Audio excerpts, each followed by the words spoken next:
Hey Brandon, are you reading this?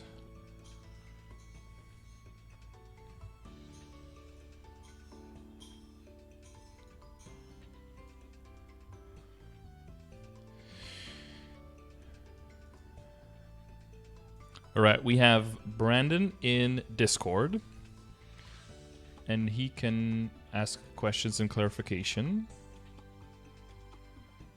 I have his input over here, and we have... Don't move that. And we have some answers to his questions in Discord as well. Okay, this is going to keep moving, which is annoying. Not sure why it keeps moving.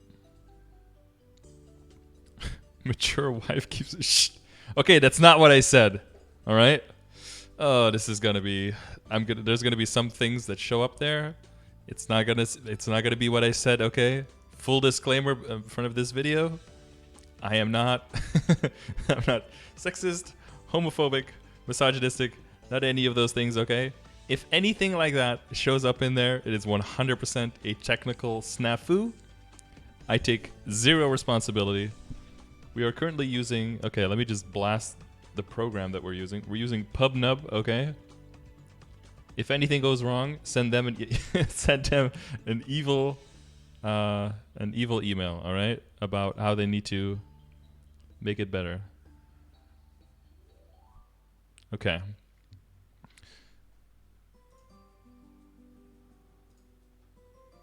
Okay, let's restart the music. All right. So, for the people who are unaware, we're doing a gear progression today for Brandon, and Brandon is deaf. That's his full name. Brandon is deaf. He's actually deaf, so we are trying to use this program here so he can follow along. And at the same time, we're trying to help him how to get better in the game. So this is going to be a little bit of a challenge for me, and it's going to be maybe fun for you guys because you get to read what the text-to-speech thing says, and it'll be all sorts of different. And the music was unpaused. Okay, was paused. We're actually starting now. All right. Cool. So usually what I start with is these questions. Where are they? No, not here.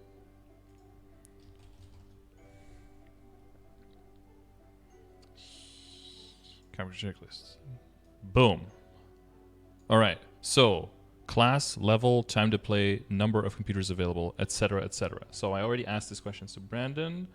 So he said he's level 234, and he looks like a Hayato. A yellow. Hayato. Yo-Yo no Lotto. Yo, that actually could be an anime title. Yo-Yo no Lotto. I look forward to watching that anime. Yeah, and then how, in answer of how Brandon makes his money, he said he has a Lacheline farmer and will be farming in Arcana once you have enough stats. It's currently 12k. So what you're looking at there for the stats is probably between 16 and 18k stat. What's more important is that you have enough arcane power to make sure you get your final damage boost, and that you have enough that your boost nodes are maxed out so that you get maximum final damage increase from those. Yeah, once you have that, you don't need all that much stats, so 16 to 18k is enough. Stat. Thank you. You do weekly bosses and Ursus and Maple Tour. Make roughly 1 to 3 bill per week, but usually more when there are events coming up, such as Star Force, DMT, and Cube sales. DMT always nice, of course. Right now, you have 1.6 bill saved up. Okay. 1.6, but you're pretty high level. And I see some big range, so it might be we might be at the point where you need to start saving up a lot of money to make even the smallest upgrades. So we'll have to look at that for sure. You have 2 computers, and you have a second computer that has a level 140 Kana, and you plan to use it a long time ago for Legion, but Kishi nerf, yeah. So you're not sure if you should make a bishop for the account. So if the way that you train your characters is by just grabbing a Fury totem, and you want to not told him totem. Totem. Haha, there you go. Oh, almost.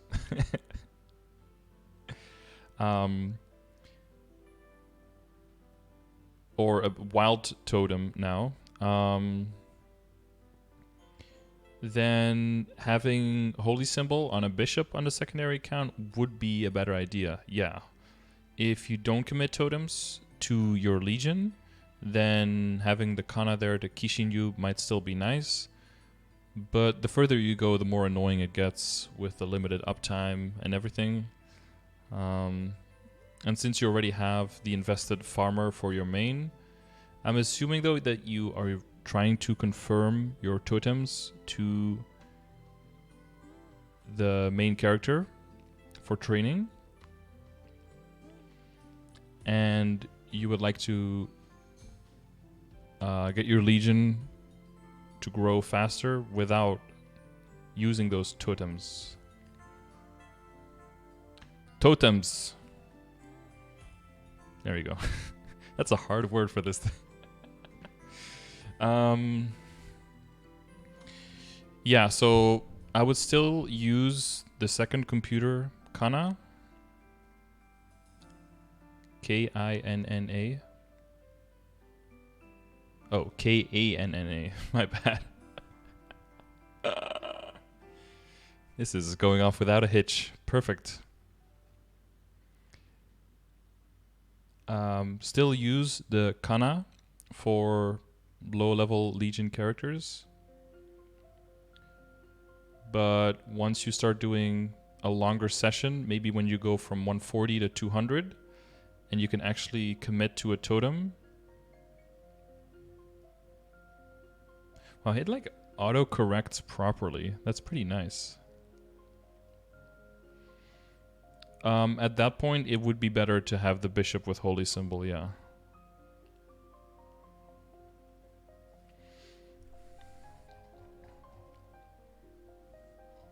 Okay, any questions you have while I'm talking about this, Brandon, just put them in our Discord chat, okay?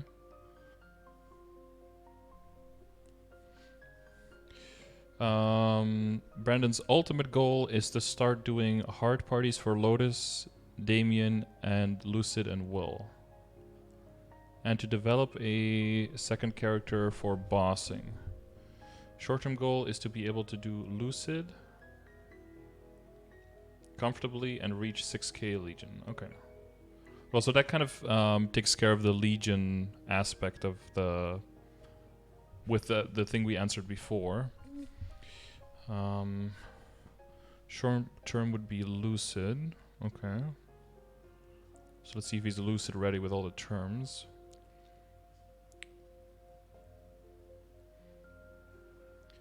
Your kind of content is anything that has to do with parties, such as PQs and struggle boss runs. In general, you like to grind as long as the class is fun, but I'm open to discover more content. Okay. And then backups. Okay. Need some clarification on flames. Sure, for these are worth it. Good for late in game. Do you use flames? So in terms of using powerful or eternal flames, basically the eternal flames are just objectively better because at the lower end, the lowest possible outcome with an eternal flame is 1 tier higher than with a powerful flame.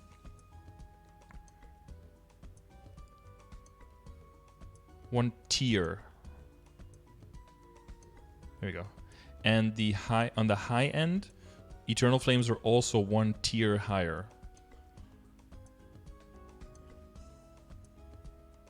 So objectively, an eternal flame is just better than a powerful flame. The problem is numbers. So eternal flames are way more rare, therefore the likelihood that one of your good flame outcomes is going to come from a powerful and not from an eternal is higher because you have way more rolls with powerful flames. You have no morals? Chill. Okay? We are not... Oh god. Okay. Well, apparently you have no morals if you use red cubes. Anyone in chat without morals today?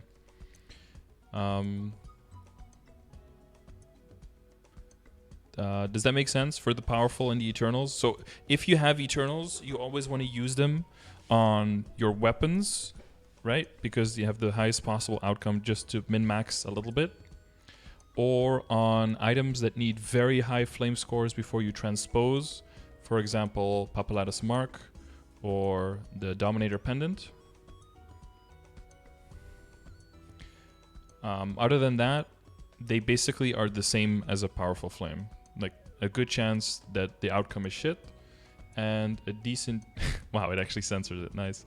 And a decent chance that the outcome is so-so, and a very low chance that the outcome is good.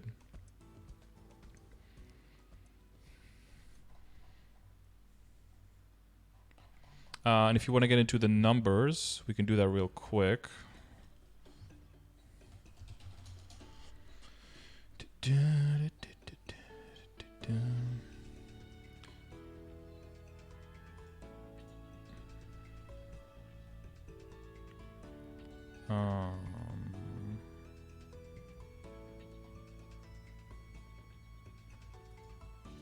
Oh yeah, here.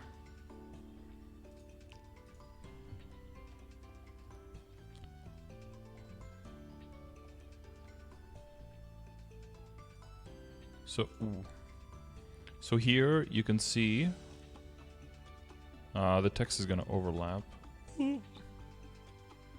CX, nice. So powerful flame here, eternal flame here. So you know Brandon, you know about the difference between flame advantage and flame disadvantage? Flame.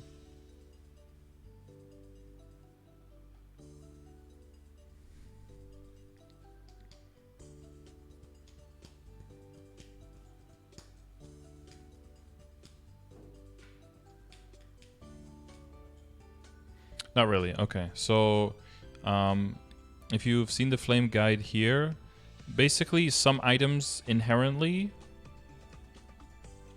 just get better flame outcomes.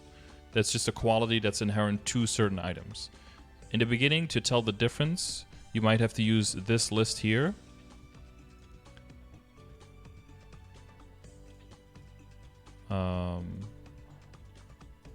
This list was compiled by people just, you know, as they found items. I think it was also data mined a little bit. Data mined. Almost. And if the item is on this list, it means it has flame advantage, which in layman's terms basically means that using a flame, you will have a higher chance of actually getting good stats on this item.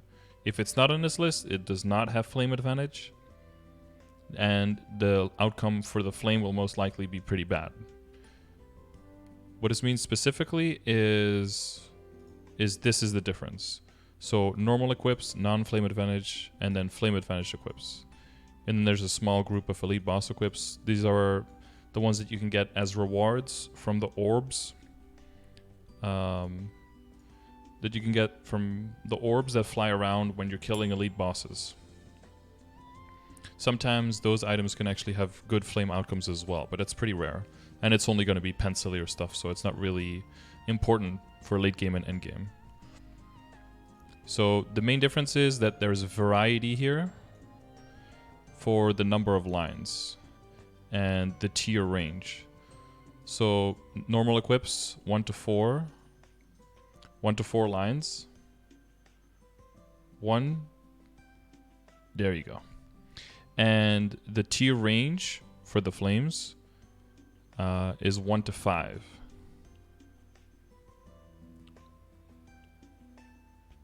One to 5. Okay, never mind. 1 through 5. Okay. And if it has flame advantage, it's always 4 lines. Though there's the caveat, right? If it's so it's 4 lines of stat, but if the so strength is a line, and then strength and dex is also a line. But strength and dex will combine together into 1 line, and it might show as only 3 lines, but it's actually 4 lines because the numbers are together. And then the other thing is that the tier range is 3 to 7 on flame advantage. Well, so that's mainly here, right? So this is when you have the tier range when you obtain whatever. And then for normal equips, if you use a powerful, it's 1 to 4 in the tier range for the stats, and 2 to 5 for eternals. So that's why you get bad value out of your flames because of this, and because it's also a random amount of stats that gets altered between 1 and 4. So there's way more variance,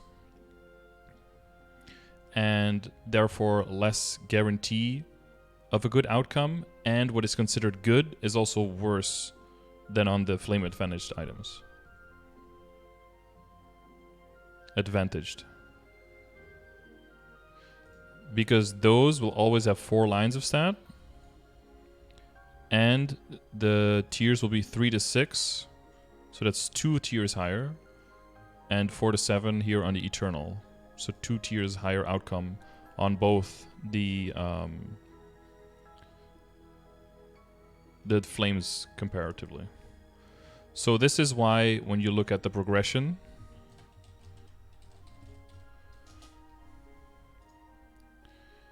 I don't know if have you seen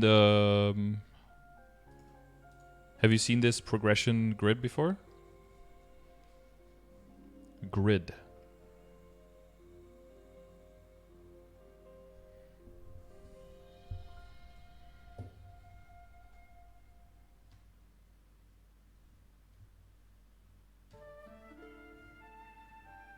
Yeah, so that's why here I have flame score that you aim for flame advantage and for non-advantaged. That's why I have different scores here, because it would be unrealistic to set the same score goals for both, because then you would be disproportionately spending way more money on this, or it might even be impossible to get it compared to how easy it would be to get the other stuff.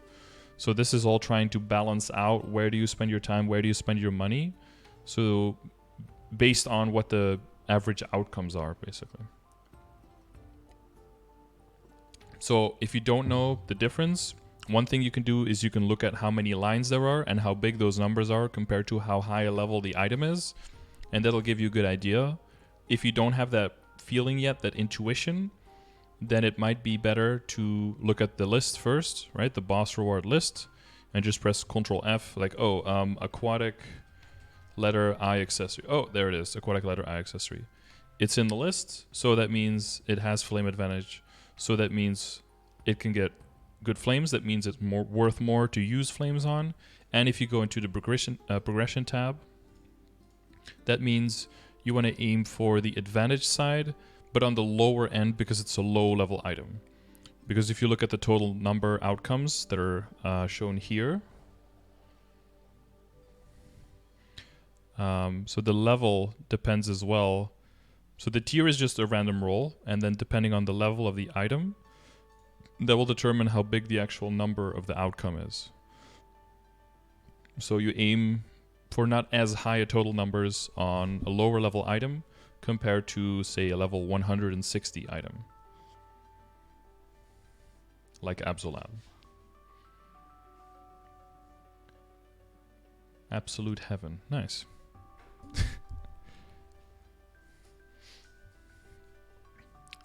Does that make sense more about which flames you would use for what and what your outcomes are? So because this is more complicated, right? Because you have all the different tiers and all the different numbers, and you have the mix and match, and things get thrown onto the same pile.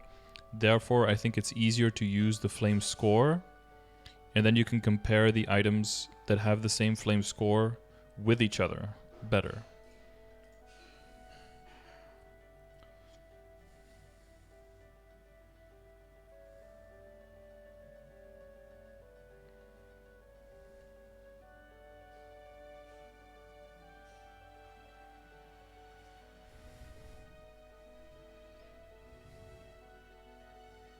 And that's why the flame score is the number here. And that's the number that you're aiming for then. And just like with knowing if something is flame advantaged or not, in the beginning, if you want to know if the flame score is good or not, what it probably can work the best is to use the calculator. And just put in the stats of the item that you have. You just gotta put in what class you are, like your strength class, right? So then it'll take strength as your main stat, dex as your secondary stat, and it will stabbed X. Dex.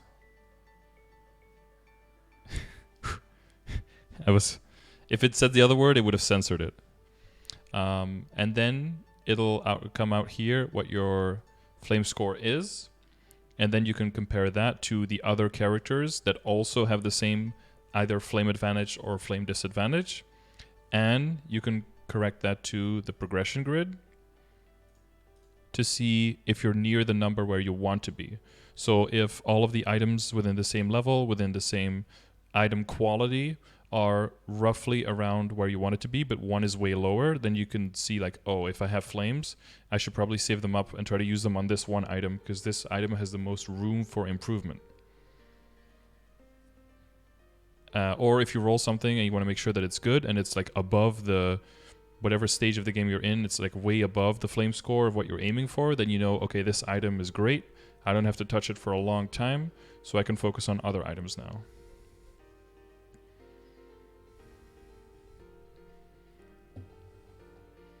What else did you ask with flames?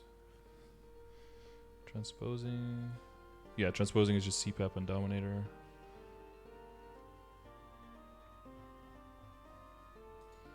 Does that all make more sense, Brandon?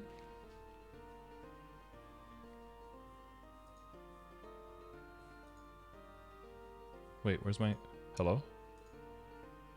Does that make more sense, Brandon, about flames?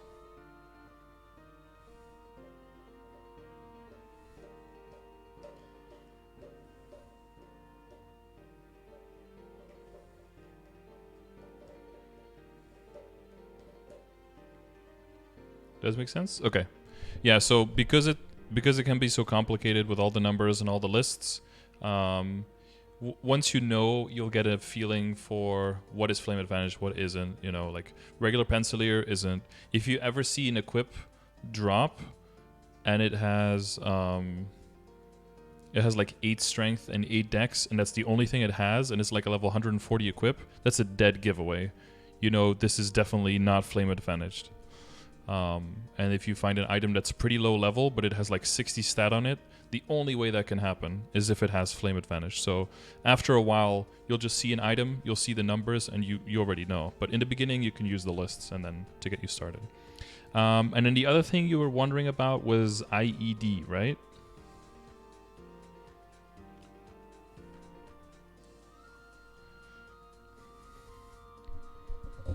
My microphone's a little far away. Yeah, so IED is ignore enemy defense, which is basically penetration. And what IED does is it penetrates the armor of the bosses, which is PDR, which stands for physical damage reduction. So the more PDR a boss has, the more IED you need, and the more efficient IED is in making your damage go up against these bosses. Bosses. Nice. So what this means is IED is one of those sources of damage that doesn't show up in your damage range, but is actually incredibly important to make sure that your damage that you have gets put through onto the boss. So first let's go into how it's calculated, right? So we can do a just like a paint example. I have this in the video as well, but we can like redo it here. So let's take a certain boss, okay? Let's take a certain boss. Let's say you want to fight, we'll do like the whole math number, right? Just to see what goes into it. But again, this will seem overly complicated and not really necessary. And after a while, once you get like a general idea of where everything is at, a lot of these steps become unnecessary and it's going to seem extra now. But this is basically the calculation that you would do to see how much damage would I do. So let's say that you start, I shouldn't use paint. I could just use like a sheet or something. Sheets.google. Yeah, okay, sheets. I don't know if I could even say that. Okay, just make a new one. Just make a new one, dog. No. Yes. Cool. Awesome. All right. Start.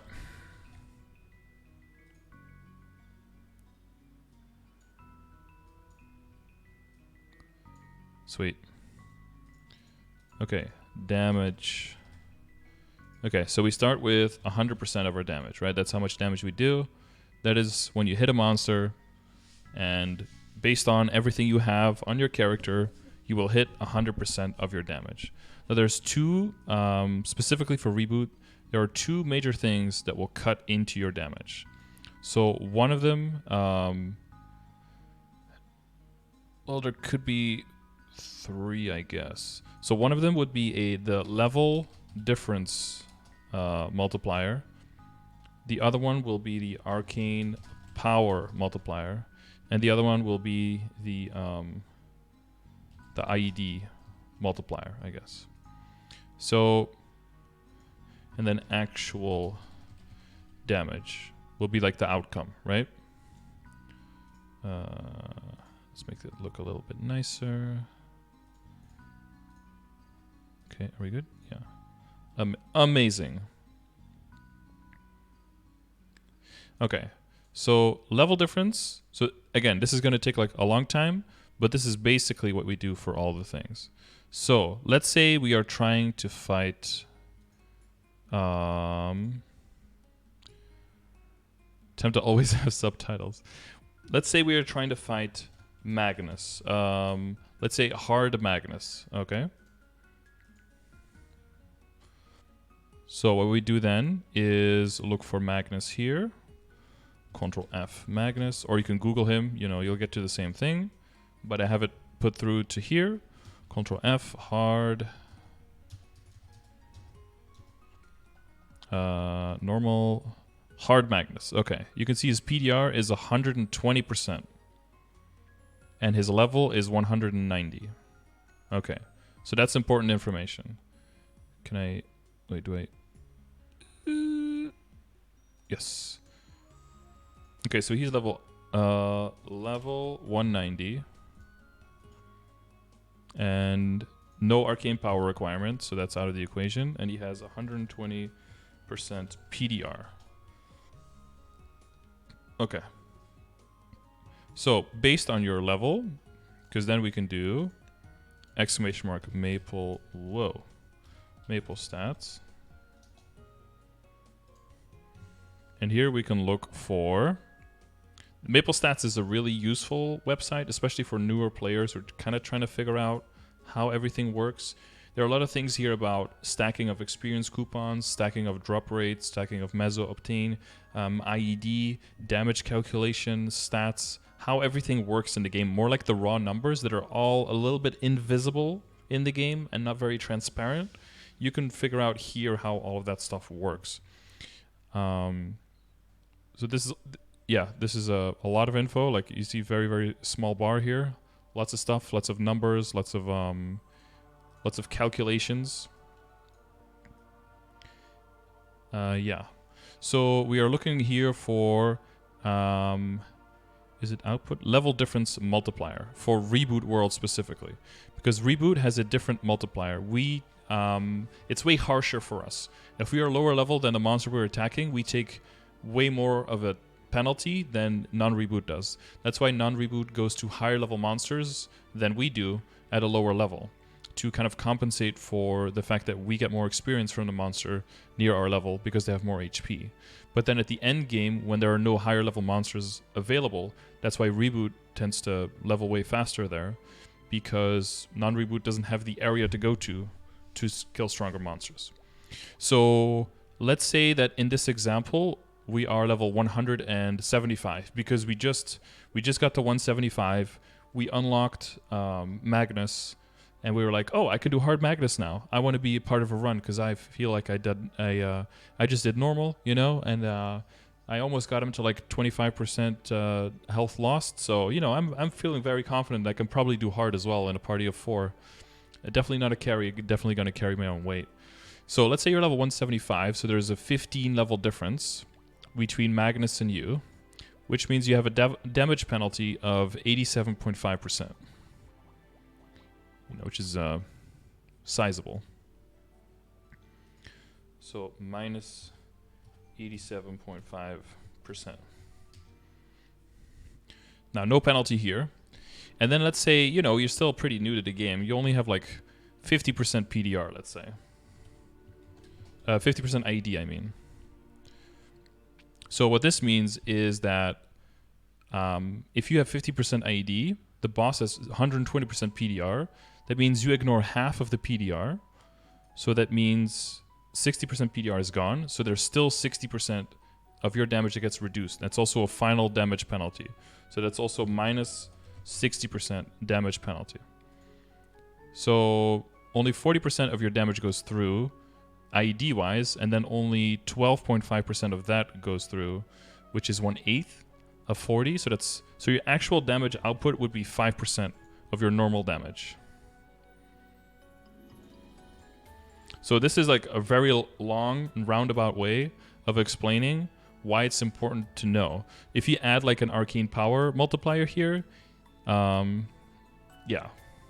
So this is the example of a level 175 with 50% IED against hard Magnus.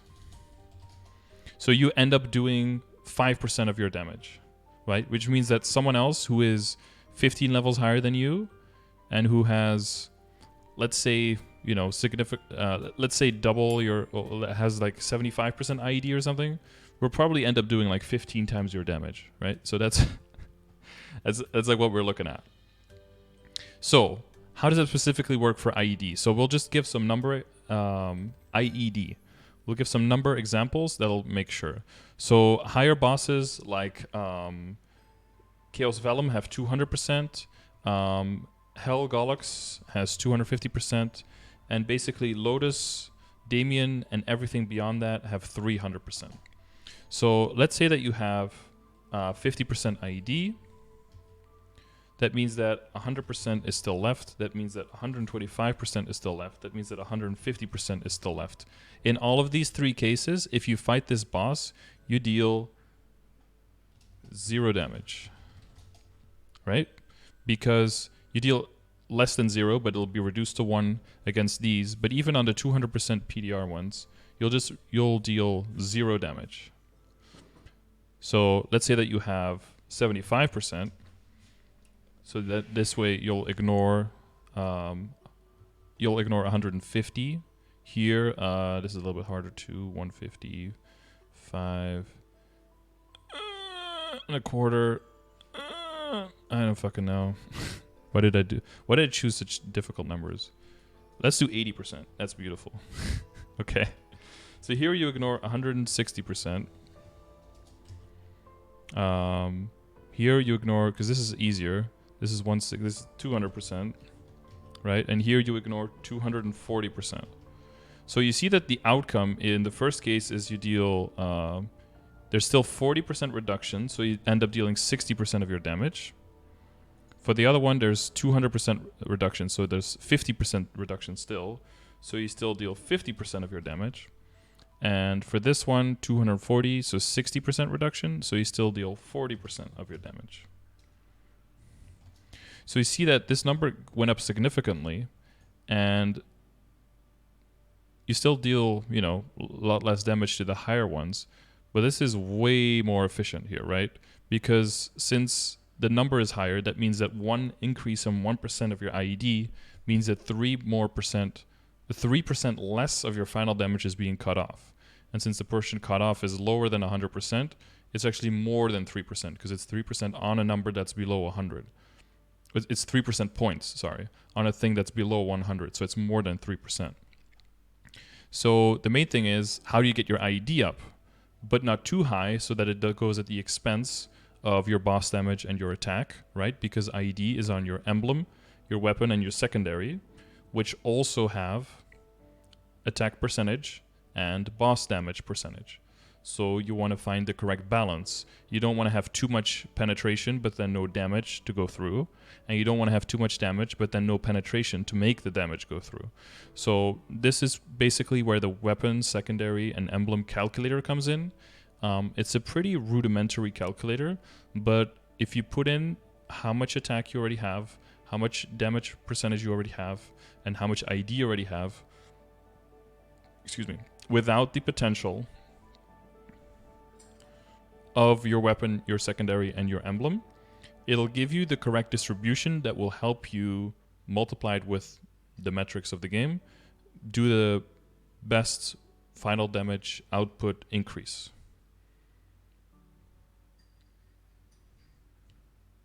Yes. So what that also takes into account, so let's go into the last part of IED, is how IED is calculated. So IED is multiplicative. Every source of IED is calculated individually, unless they stack in some way, like in Legion, for example, but they will show as the full stack, and that's the line that is calculated.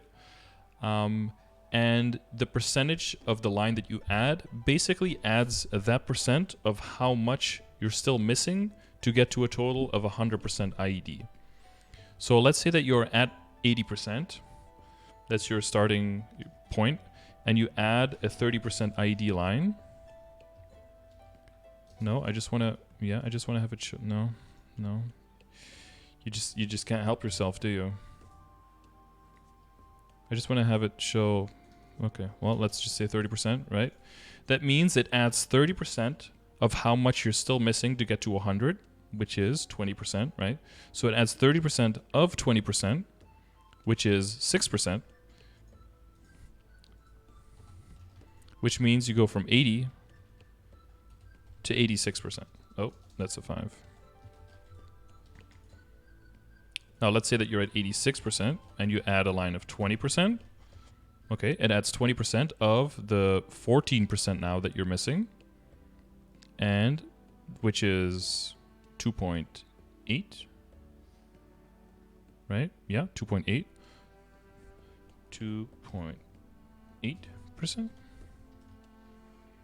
And that means that you end up at 88.8%. So that's how all the individual lines are calculated. But in their stat window, there is rounding, so there could be an error. And some sources of your IED can happen only on certain skills, like passive hyper skills, or can only happen when you hit a certain boss, maybe if you debuff a boss, for example. So to know what your... that's why I draw the distinction between functional IED... Where's my... Boom, here it is. Between your functional IED and your visual IED. So you can't just look at your stat window, and especially the further you go into the game, the less you can look at that, but you have to calculate what your functional IED is. So these are the numbers you want to aim for, and this is basically based on the numbers that we did before, like how much defense are the bosses going to have, how much PDR, and as a result, how much IED do you want to put against that PDR to make sure that you can kill those bosses and that enough of your damage goes through. Not to go overboard, right, and to go at the expense of your damage too much, but also not to go underboard and have all of the good damage you have not be able to go through. So, to calculate this, so we'll have those two, right? So we had the WSE calculator here. So here we will put in how much base percentage attack you have, which is basically just your echo and your boss soul if you have it, and then like 3 or 4 skill characters I think in the game have actual percentage attack, but for most other characters this will just be like 7. Like it's your soul and your echo, and that's about it. Your base damage is your total damage percentage and boss damage thrown together. So for this character together, it would be 147 and 157, which is like 304, for example, for this guy, right? And then your base IED, that's the functional IED. So to calculate that, you don't look at your stat window, but you go to the IED calculator here instead, where you can put all of the sources of IED you have, including things like your enhancement nodes, maybe your monster poker medal, maybe you only have it for 1 day, right? But you have 10% IED on that day. But make sure that everything you put in here has 100% uptime. So if you have a way of debuffing the boss, but it only works for like 10 seconds every 1 minute, you can put that here. Or if you're a buccaneer and you have 40% chance to ignore 100% defense, that's great, but you can't really put that here, right? Because it's not 100% reliable. And then whatever number comes out here, that's the number you go back to and put into here. So for my dude, I have low boost nodes. I think I have a bit higher. Oh, no. So I have a frailty curse, for example, right? So I'm going to do like a very easy shortcut that's not super accurate, but like I know that I have, so I can get rid of all of these. I know that I have visual. So I'm just going to put in this. This is not good. Okay, don't do this, but I'm just putting this in for now. And I have, what is it? Frailty curse, which I think, I don't know if it's 20% or 30%. 30%, cool. Frailty adds 30. And then let's say that I don't have the boost nodes, but let's say that I have the boost nodes to give an extra 20. Well, now my functional is already at 93.48, right? So I can put that one in here. 93. Wait, was it 48 or 84? I think I dyslexia that. Yeah, I did dyslexia that. 84. And display top is just like how many results do you want to see? I want to see the top 40. Okay, cool. And then this will basically tell you, oh, double check. Did I make a mistake? Do I have IED in my weapon secondary and emblem, right? That's important to know. So I don't, and I don't. And also no boss damage in the lines, so I'm good. Should have checked that first, but I double checked it now. So what is it? That's too much. So what does this say? Basically, if I have on my emblem, so on my weapon, full attack, on my secondary, 2 lines of boss, 1 line of attack, and on my emblem, a line of IED and 2 lines of attack, then I can give the optimal damage increase to my current situation. And you can see that the second one is very, very close. It's only 0.005% less of an increase. So 1 line of boss damage compared to 1 line of attack would be very similar for me in this current situation, right? So this can help you kind of get an idea of what do you want to aim for, and what do you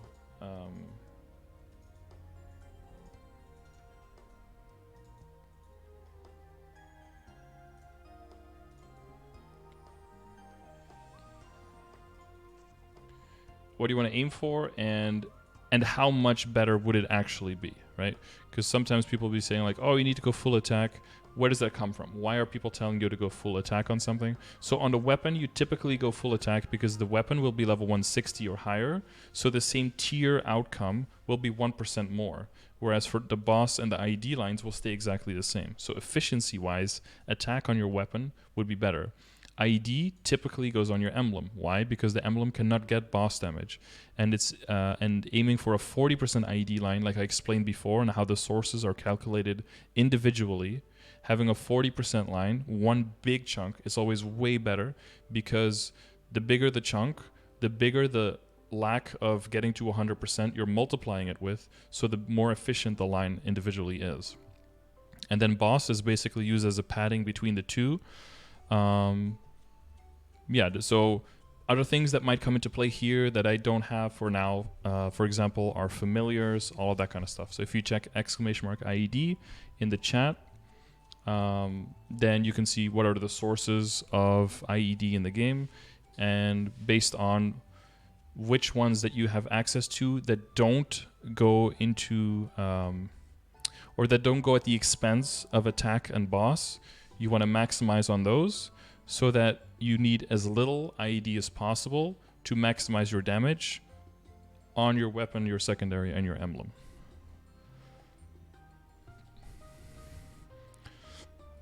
But yeah, so this also gives you an idea of how close you maybe are. Like maybe you already have this or something, right? Maybe you already have attack, boss, and you're like, is this really bad or is this really good? Well, you can see, okay, this gives you this much final damage, and the best possible gives you this much. Like, that's 0.6% final damage difference. Like, that's not a huge deal.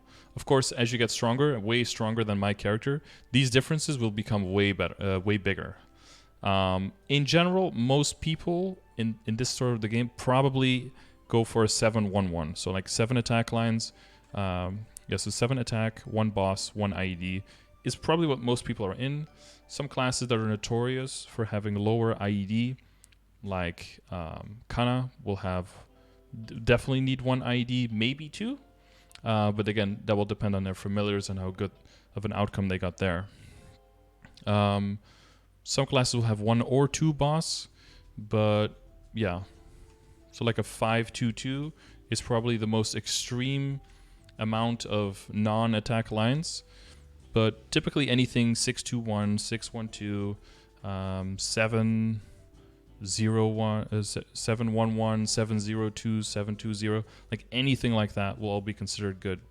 And one thing you can do as a tip to everyone who's trying to maximize with this is if you have an item, for example, that has double prime lines, because this only takes into account single prime lines per item, you could increase this by 3 to make the outcomes more accurate.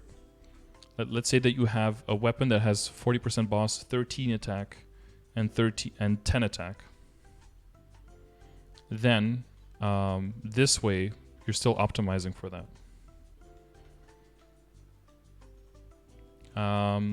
Did that all make sense, Brian? Like how ID is calculated, why it's important, how it weaves into optimizing your potential, and all of that stuff?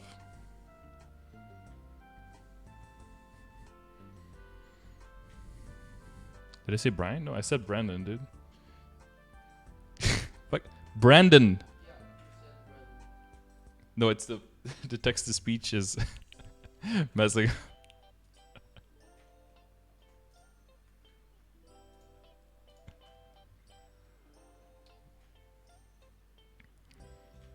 This text to speech is not perfect.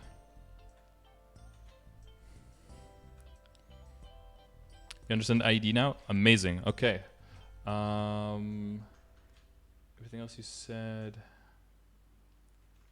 Oh yeah, you mentioned for transposing, do I just use the CPAP mark and Dominator pendants, or transpose to just Sweetwater counterparts? Yes. So I made a transposing and transfer hammer guide as well under ! transfer hammer. Basically, you get those 2 items to 16 stars, and then get their flame score ideally between 105 and 115. And then you transpose, and then you Star Force after that, yeah. Until then, transposing is pretty much not on your radar at all.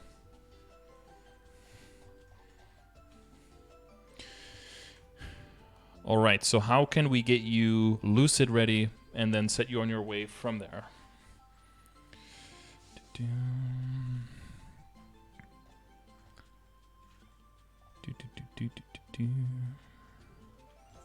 on, let's zoom out a little bit.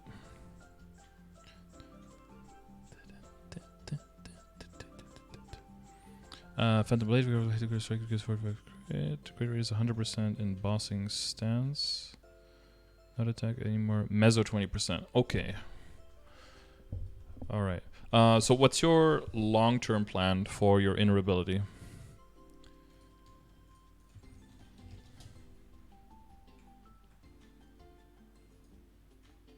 Did it say Lucid?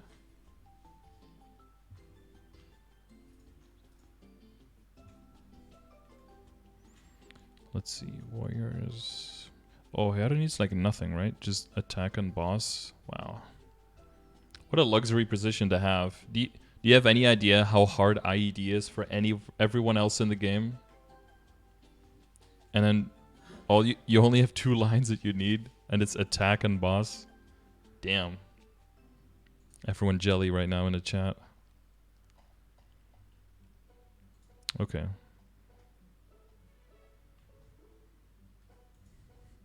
But yeah, so that's just going to be circulator until you hit a 21 attack somewhere.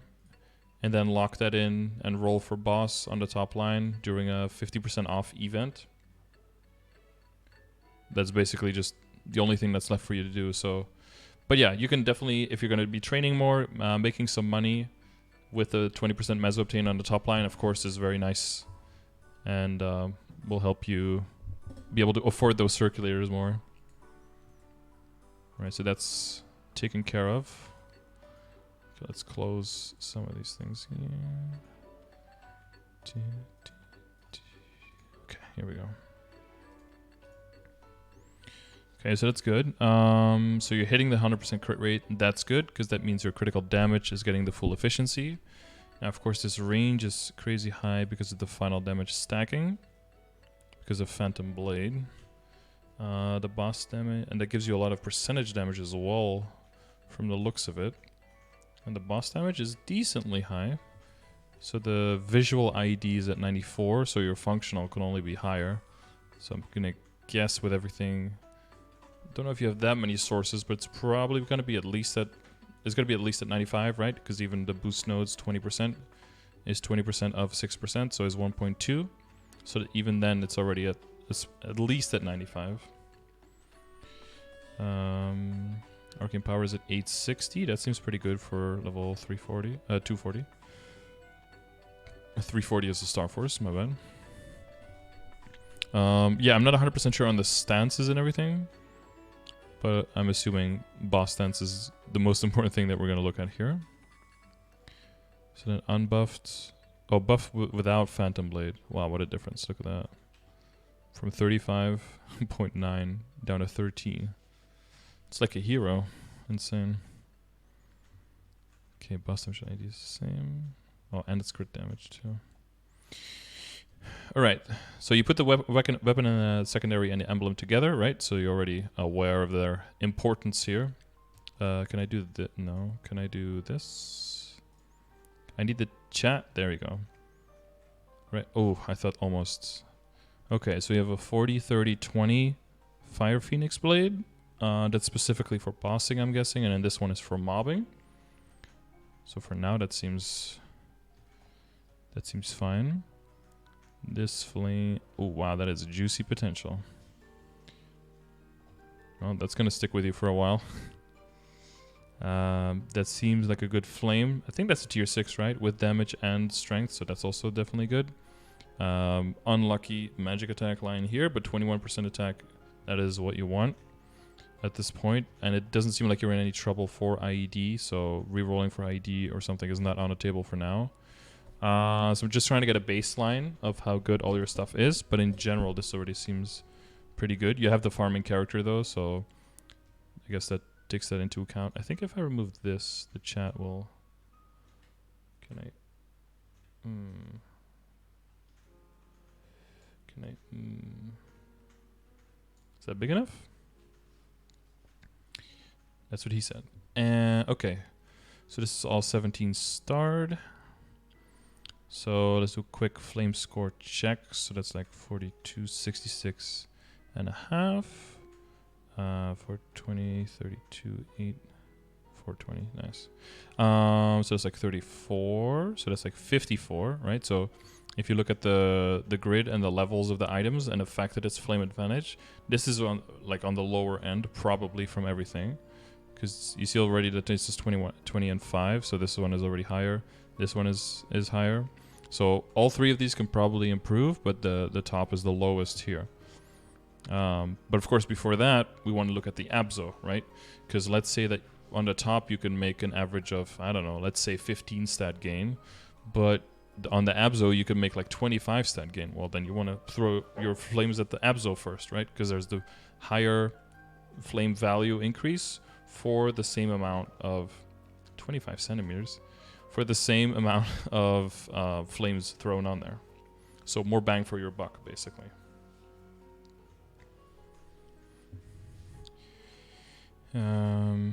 Two-lined. You got your thing. 77 strength, 74, 60. Yeah, so I think at this point, well, we can look at the progression tab again. Progression. Is that how you spell it? Yeah. And you're like in this stage here, right? So, well, not quite there yet, but you want to aim probably towards like 80 to mid 80 and about 90 on Abzo is probably fair. So since these guys are already, even your lowest here already past 50, right? So like 30 stat gain possible. And then for these as well, 90. So they're like, the shoes are like on the same level of the CRA stuff in how much stat they can gain for the same, general investment in flames. And the glove and the cape are significantly higher. Though they have still room for improvement, but they're just lower priority at this point. But everything seems 2-line strength and 17 starred. So that seems fine. Yeah. Too bad there's no strength with the crit damage, but that'll come eventually, right? Because you're going to use black cubes at some point to try to get 2 lines of critical damage. So even if you don't get that, you'll most likely get a line of crit damage and a line of strength at some point, and then you'll just settle for that. A line of strength. Okay.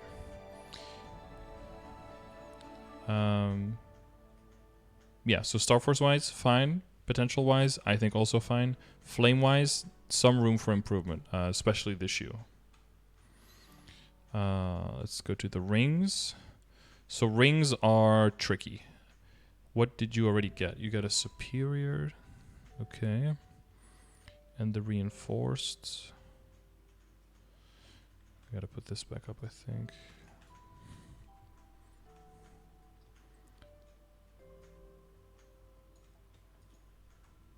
Can I zoom that in without? No. I will have to drag that like this. Okay. Well, that doesn't do all that much. There we go.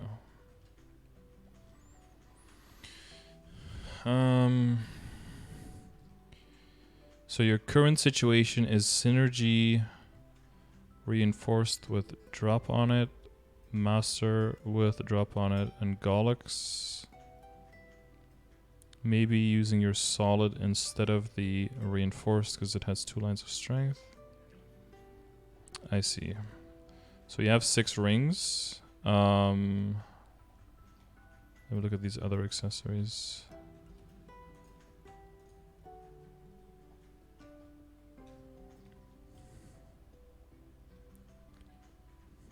So since you have your own farmer, do you have any kind of drop rate and meso-obtain accessories beyond just the 2 rings that have a line of drop rate? Question mark?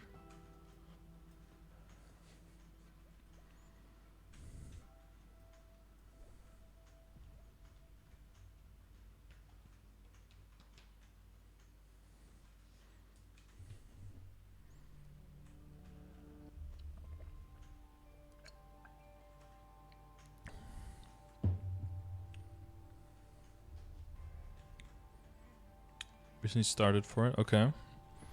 Yeah, so the next big move, at least ring-wise, is going to start getting really tricky. It's going to be the Kana Treasure up to 17, Solid up to 17, Meister up to 17. And then one of those is going to, you know, whatever you cube on them, one of them will probably become a Meso-Obtain or a Drop Rate Ring, together with Master SS Synergy and I don't know if you have a Chaos Ring, a Vengeful Reboot Ring, you know, any kind of other event ring. And then when the combination of your drop rate set, you'll want to aim for 5 lines of Meso-Obtain and 4 lines of drop. At least, of course, could be more if you hit some double lines. That way you can maximize getting a bag, at least from every monster, and maximize how much is in the bag with your equip multiplier of up to 100% Meso-Obtain. After that, the way the rings is going to work is you will take the ring that has the highest level of replaceability and try to aim for the highest possible stat on those. So once you start making the jump past 17 and you have all those at 17, there are basically with your rings, the ideal situation would be you try to get a solid up to 20. If you get that, you can transfer hammer it into the Kana Treasure to get the Kana Treasure to 19. So at that point, you'll lose the potential again on the Kana Treasure though. So and it might have to be an extra solid Gollux. Because Solid Gollux is like the lowest level ring that can also be purchased, but it can also drop from normal Gollux. And then if you get, yeah, and then it's going to be getting another solid to 20, right? And then those will be your 4 rings until you get a Meister to 20 or higher. Then one of those will be transfer hammered into the superior Gollux ring. And then the other Meister will be your actual ring. And at that point, you can use... at that point, you will try to get your reinforced ring to higher, because the reinforced ring is also replaceable. But of course, way more expensive, and therefore way harder to replace than the solid. And if the reinforced goes 20 or beyond... You have a 20 solid, you have a 19 Kana Treasure, you have a 20 or beyond superior, and a 20 and probably beyond Meister ring. At that point, the only way to upgrade is to just try to get your Kana Treasure to 20 or beyond. If it does, it replaces the solid. If it blows up, you just keep whatever you already have. Or you play it safe and you just keep that whatever it is, and you use the Kana Treasure as a drop rate ring at 19 stars, and you use the solid...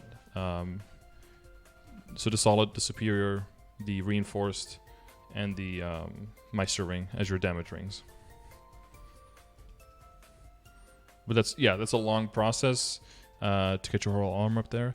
And once everything is 17, once everything's to 2.5 line, but you're pretty close to that point. But like introducing first the Meister ring and start forcing all the things you have now first all up to 17, and just building up backup solids and backup coins, which is annoying because they're exclusive, right? The coins only come from hard and hell, and then the rings only come from normal. So that's a bit annoying.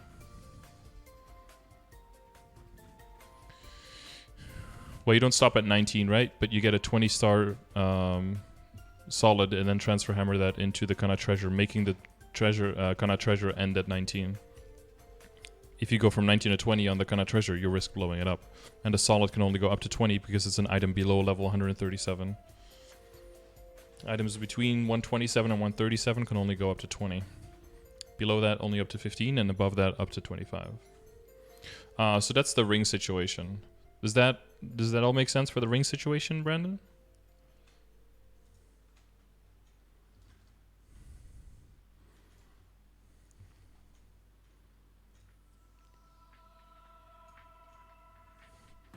Yes. Okay. Cool.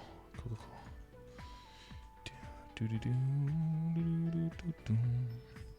And the good thing about rings is that we don't have to worry at all about the flames. Feels good. So when it comes to the accessories, and especially these, this is also something where we don't really have to worry about the flames, because you can already see, you can already tell by the numbers, right? These are level 150, 12 dex, 12 intellect, and that's it. Not flame advantaged. 16, 24, 4 all stat, not flame advantage, but because it's not flame advantaged, really good flame, right? 15, 15, 1 speed, not flame advantaged. 1 speed, 3 all stat, not flame advantaged, right? So you can see the pattern, like, okay, superior Gollux, everything Gollux, not flame advantage. Sweetwater items, not flame advantaged. In the past, people would also sometimes refer to flame advantage as KMS flames, because it tended to be items that existed in KMS that would get flame advantage, and items that didn't exist there wouldn't. But it wasn't quite good enough of a catch-all, so we just turned to using flame advantaged or no flame advantage or flame disadvantage. Furniture reclaim. Flame.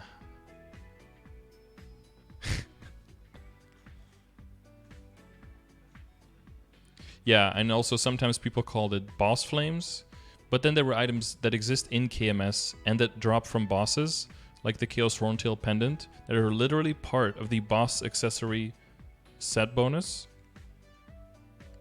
Little Italy, literally.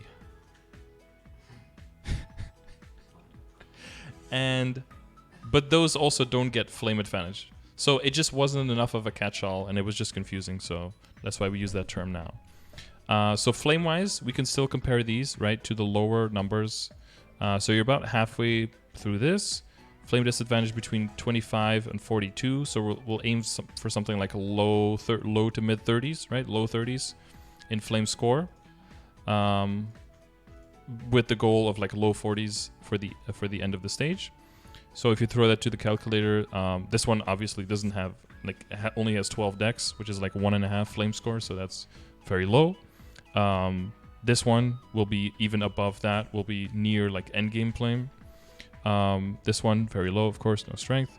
This one has something, so this is 24, 25, 2.5. So this is like barely within the lower end of the range, but could use some improvement. But again, so what you're improving towards is from 24 to like 35, eventually, hopefully up to 42. So you're only improving like 15 flame score here, compared to the Abzo, the CRA stuff we were looking at, and you would improve about 30 there, right? So not only is there less variance there, but your potential gains there are double. So this, again, goes on the flame list, but way lower priority. Way lower. Thank you. Playlist Avengers? Wait, what? Where did I say Playlist Avengers? Okay. So this one, yeah, these are in the same boat. And this guy, okay, so you got everything.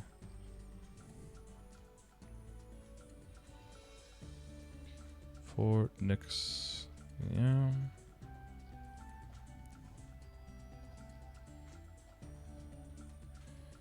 Yeah, okay. So the Pink Holy Cup is kind of in the same bracket, right, as the CRA stuff.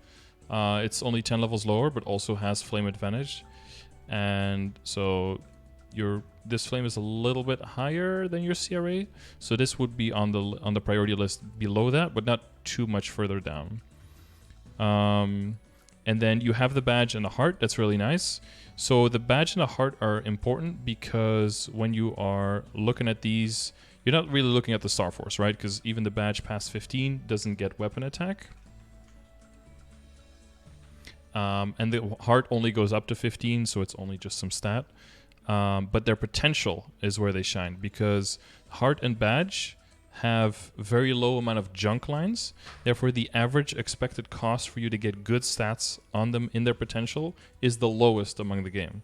So if you're ever going to start trying to get 3-line or like 2.5 line potential on all your stuff, the badge and the Wondroid heart are the first one you want to maximize. You want to hit that 12.99 on the heart and the 13.10.10 or, something equivalent on the badge, before you start trying to reach even 2.5 or maybe 3 line on the other ones. It'll just cost you way less.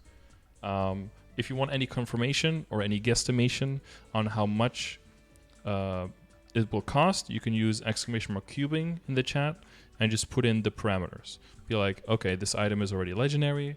I want to get it to this stat legendary. How much will that cost on average, for example? And you will see for the heart and for the badge, it'll be way lower than for a bunch of other items.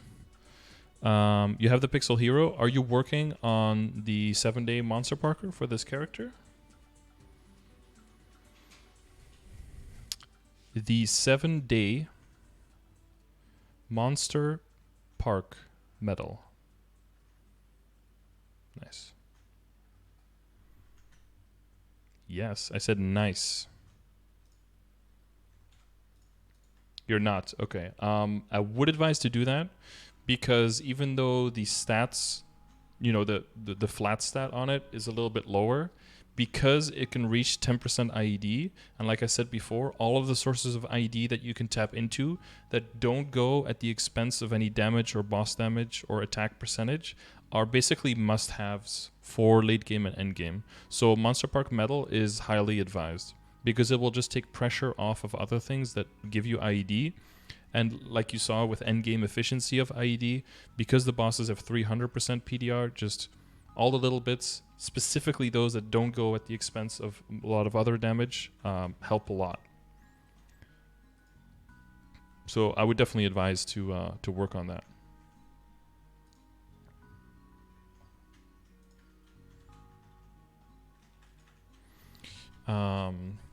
Okay. So yeah, for cubing, these two are definitely priority.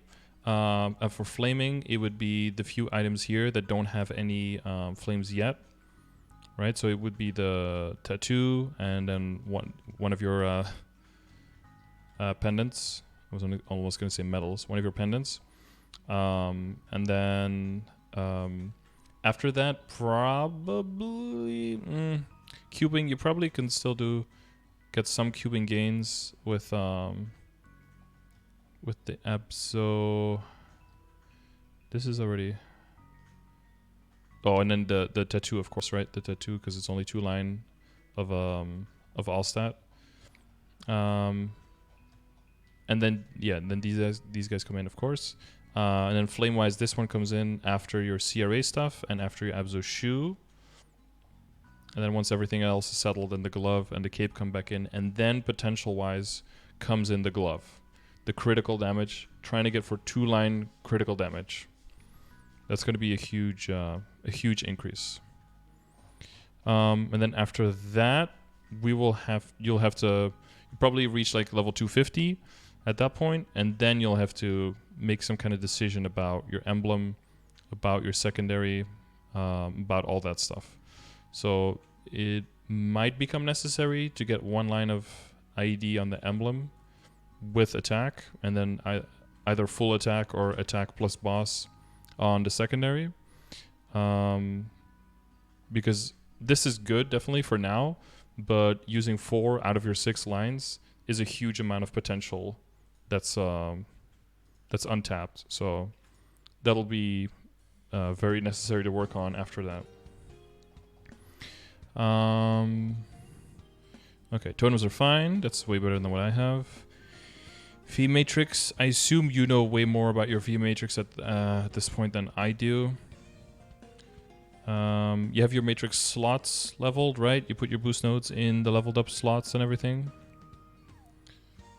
I heard that some people go for 4 nodes or even more, but that 2 is actually fine, right? Because you... which ones do you have boosted? Falcon Dive, 1, 2, 3. Is it only Rai Blade Flash and Rai Sun Renzan? Are these the actual only 2 important ones to boost, and everything else is kind of just extra?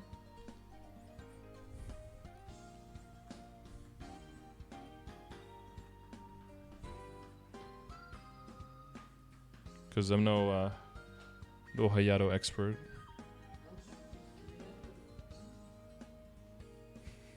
Oh, you give some advice, Mom?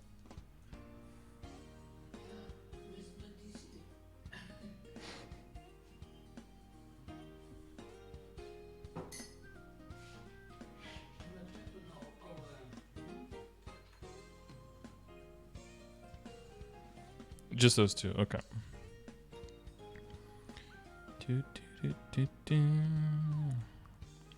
And you don't have a self-bind. This one is super strong. Yeah, and then Weapon Aura and Decent Sharp Eyes are the next one. Next ones to come up. Impenetrable Skin can be very nice if you don't need to get knocked back across the map. That's always always useful. Well, not always, but can be very useful. Oh yeah, and this is the big Ice Spirit guy, right? Well, not Ice Spirit, but like big shadowy guy that gives you a bunch of energy at the end and clears the whole map, if I'm not mistaken.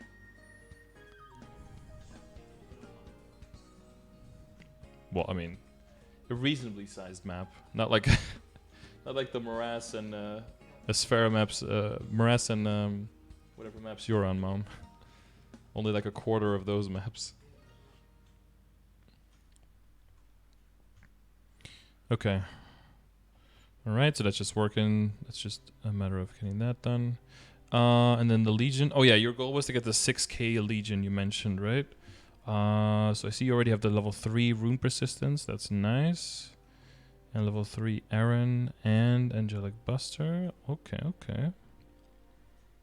2 Kanas. Also pretty standard. So you're at 3.5 here.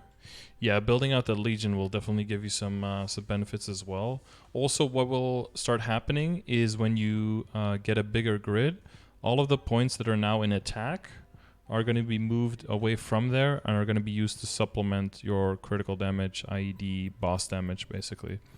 Out of strength as well, if necessary, but then once you start maxing out these parts, they will go back into strength first and then into attack later because of your total pool of attack goes up a lot comparatively the further you get into the game, whereas strength stays very efficient because the amount of percentage stat that you gain keeps going up, and therefore it's more efficient to keep to put points in strength in your Legion later than in attack.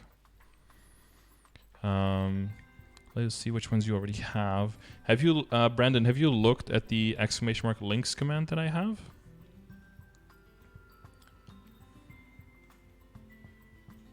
Nice. I like that they wrote out !.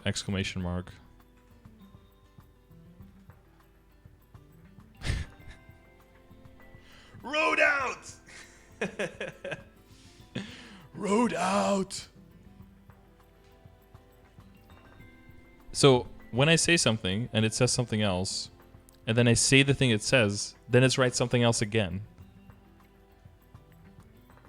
It just keeps going. It's a never-ending cycle of Chinese whispers with this thing.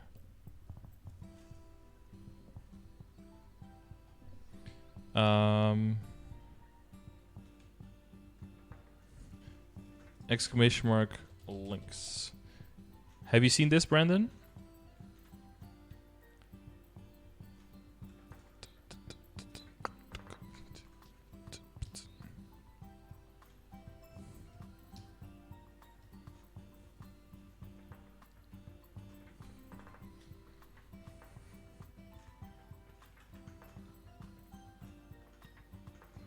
Aha. So this has all the characters in the game and all of their link skills and Legion buffs. So the link skills are the clear squares and the Legion buff are the green squares. So because some characters might have not the best link skill, but like an okay one, but maybe a great Legion buff, therefore their combined value for your account, I think, is way higher. So I like to put those things together into one grid so you can kind of see like which character has the best value for my account versus the lowest, rather than what are the top links or what is the top Legion. So I throw them together in here. So as long as you go by this general order here on the left side, you should be fine. So sometimes you can skip something. If something only gives you critical rate and you already have 100%, that's great. skip it, go to the next. There's still value in this, however, because giving extra critical rate to other Legion members will give them a lot of damage increase in the lower level. As you know, critical damage only applies when you hit a crit. So if your Legion, if your critical rate goes up by a lot, your credit rate, then the critical damage will kick in more, and your average kill speed will go up by a lot, especially early on for Legion mules. So that's the thing to take into account, that some Link skills or Legion buffs might not be 100% necessary for your main, but they will help a lot in building your Legion. For example, like the Phantom Link, which I think you already had, right? Phantom Link. I thought I saw it. Yeah, there's the Phantom Link already, level 2. So just putting that on a mule will help a lot. Specifically because a lot of characters tend to start with low critical rate. Hello? Specifically because a lot of characters tend to start with low critical rate, and then increasing it early on. As they gain skills and new jobs, they'll get more critical rate, but you can kind of cross the gap until they get to that point. So that'll help you with every new character that you make, just be way stronger early on and get, out of those boring early levels very quickly.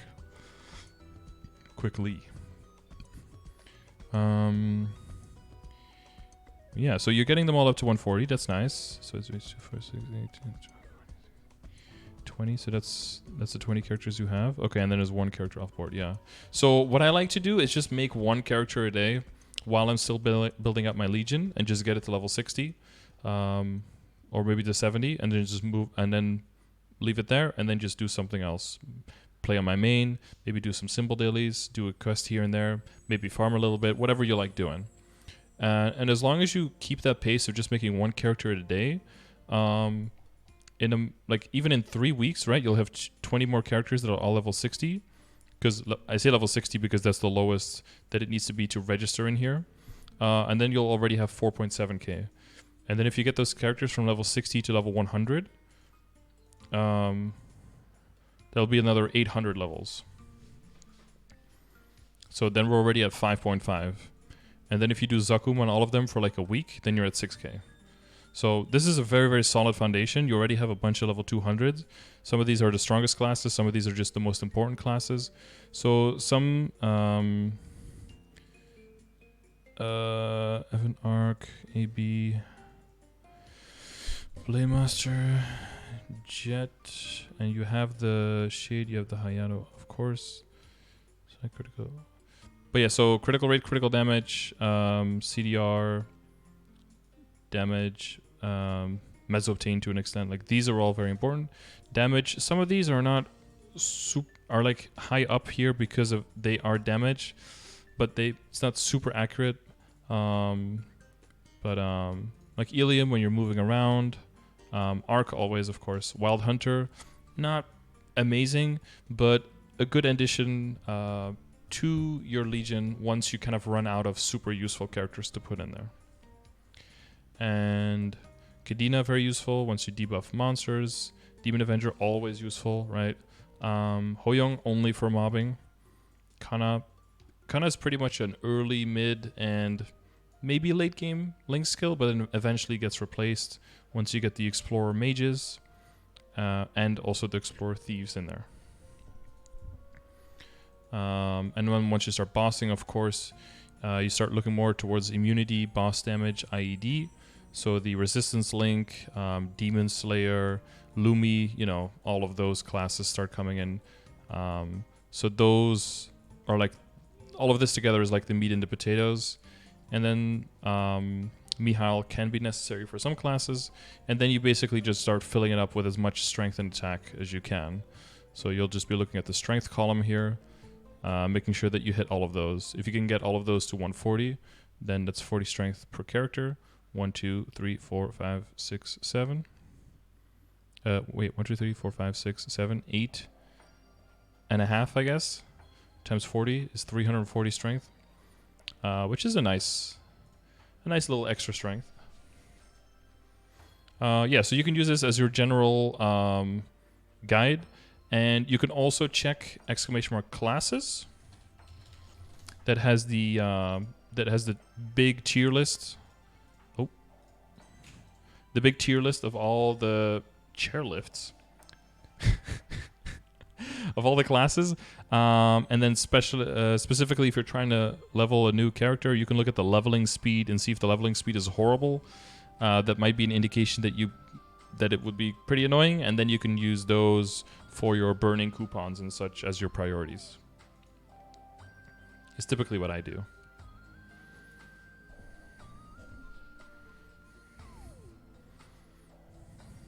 But yeah, I would say just slow and steady daily progress.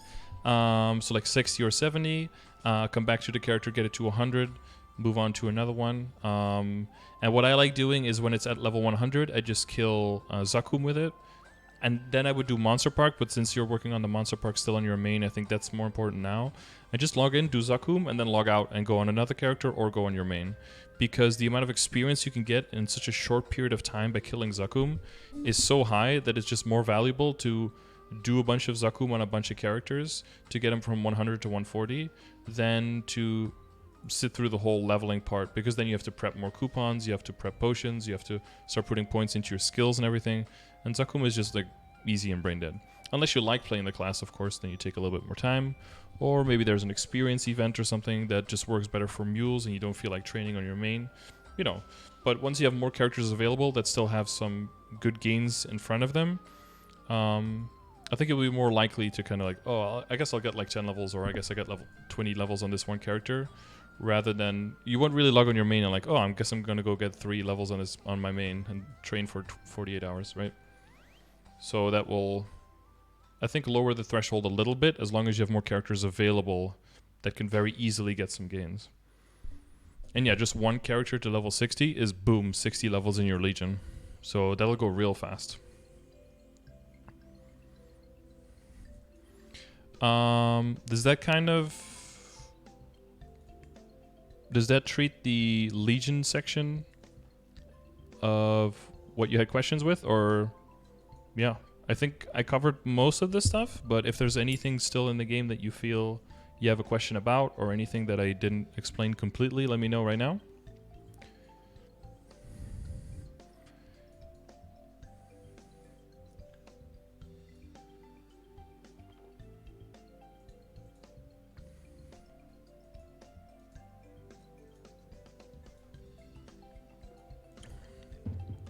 All clear with Legion? Nice. Oakley religion? Okay. Sure.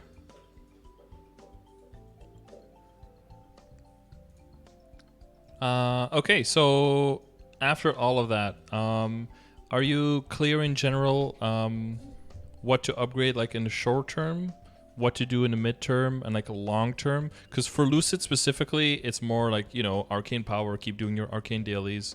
You're already doing Maple Tour and Ursus. Make sure you do Monster Park. You know, it's going to be practicing Lucid as a boss, and also I would say try to find other Hayatos and ask them for some advice on what to do in certain situations. The best place I think to find Hayatos is by joining the Maple Stories Central Discord. I don't know if you're in that one already. And then you can give yourself the Hayato role and join the Hayato sub-Discord within the Discord. And there you can ask questions. There's probably a bunch of other Hayatos in there for like specific questions for bosses and stuff. Because that goes a little bit more in-depth than I know. Like, I know about the... you have like a dash since Shinsoku cancel that you can use after up jumping, so you can stay above the dragon and stuff. But that does make you swipe, and then if a golem lands underneath you, you'll end up dashing through it and still dying. So yeah, maybe they know a bunch more specific in-depth mechanics that you can help, or that can just give you an advantage when you're trying to find Lucid. The other thing for Lucid that's very important is that you, especially if you're doing normal Lucid, is that you have a lot of lines of damage in your party. And since I'm pretty sure as a Hayato, that's the one thing you majorly lack, right, is lines of damage, you'll have to make sure that you compensate for that. So classes like Kanas, Cannoneer, Luminous, I think to an extent Ice Lightning Mages, Arc has a decent amount of lines. These kind of classes will help you kind of complement the weakness that you have there in being able to kill these golems, because the golems have restricted damage per line, so it's really line story at that point. So make a Cannoneer, buddy.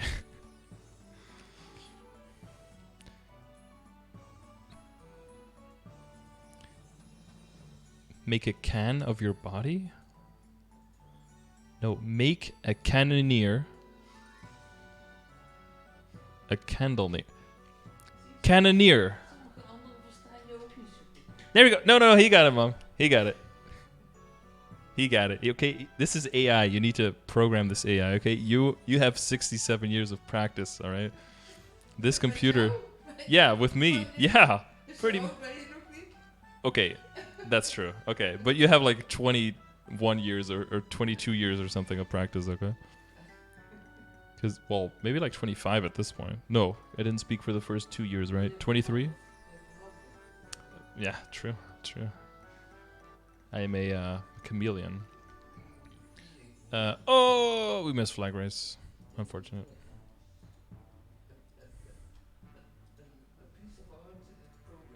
Oh, now I have to flag race for phases. Oh, God. This amazing guild. Okay. Was there anything you feel I didn't... Oh, hang on. Was there anything that you feel I skipped over or that you want some extra clarification on, Brandon? It's Brandon with an O. Thank you. Wait, hang on. Brendan? Brendan. Fuck. Brandon. Brandon? Nice. Brendan. Ah. See, guys, these are two different names.